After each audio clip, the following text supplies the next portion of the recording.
KPK जा जेके क़बाइली इलाइक़ा आहिनि जिते सेल्स टैक्स जे हवाले सां कुझु छूट ॾिनी वई माज़ीअ में, उहो बि ॿुधण में आयो आहे त हाणे इहो फ़ैसिलो कयो थो वञे त उन्हनि खां इहा छूट ख़तमु कई वेंदी। इन जे फ़ैसिले खां पोइ क़बाइली इलाइक़नि जे मथां छा असरु पवंदो? ऑलरेडी ख़ैबर पख्तूनख्वा सां जेका सिचुएशन वफ़ाक़ जी हली पई उहा हिते ख़ासि मुनासिब न आहे। जी कबाली इलाक़नि जी हैसियत त पहिरियों ख़त्म थी वई। तक़रीबन गुज़िरियल दौर हुकूमत में उन्हनि खे मर्ज कयो वियो केपीके में। हाणे जेको इशू केपीके जो हले थो उहो हले थो त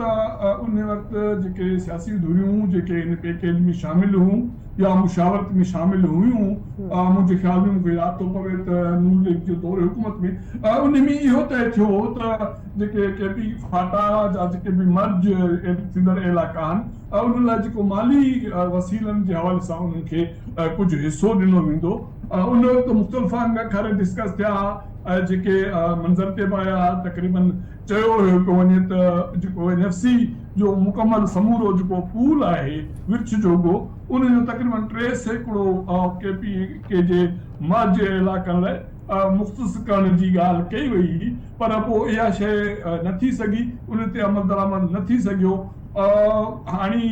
काफ़ी अरसे खां पोइ जॾहिं केपीके में PTI जी हुकूमत आई आहे, हुननि जो ज़ोर इहो आहे त जेके शयूं कमिटमेंट कयूं वयूं फाटा जे हवाले सां उन जूं सीटूं बि ख़तमु कयूं वयूं, उहे बि केपीके में मर्ज कयूं वयूं ऐं उन जा जेके वसीला माली वसीलनि जे हवाले सां बि जेके मुआहिदा मामला तय थिया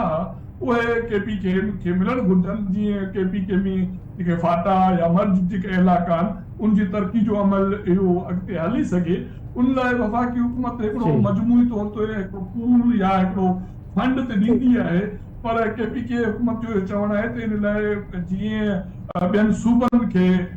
जी जो हिसो आहे, सो केपीके जो हिसो जेको उन में फाटा जो आहे उनखे केपीके जे हिसे में माली वसीलनि जे हिसे में शामिल कयो वञे, जीअं रूटीन में फंड बि जारी थियनि ऐं इलाइक़नि जी जेका तरक़ी आहे या उन जूं ज़रूरतूं उनखे पूरियूं कयूं वञनि। इहे शयूं अंडर डिस्कशन आहिनि, पर NFC जे हवाले सां जेको 8हों एवार्ड आहे उन हवाले सां जेको कमीशन जो क़याम अमल में गुज़िरियल साल आंदो वियो हो, उनजो सिर्फ़ु हिकिड़ो इफ़्ताही इजलास दिसंबर 25 में थियो। उन खां पोइ हाणे बजट मथे ते आहे ऐं को बि इजलास न थियो NFC जे हवाले सां या न एवार्ड जे हवाले सां का बि पेशरफ़्त न आहे थी। सो तंहिं करे वफ़ाक़ी हुकूमत कंहिं पूल में इन हवाले सां उहो फ़ैसिलो करे थी त ॿी ॻाल्हि आहे। बाक़ी NFC जे थ्रू या उन जे ज़रिए या उन जे फ्रेमवर्क में, छो त न कमीशन जो को ॿियो इजलास थियो आहे न 8 एवार्ड जे हवाले सां को नओं फार्मूलो साम्हूं आयो आहे, सो तंहिं करे इन हवाले सां त का पेशरफ़्त NFC जे फोरम ते या उन जे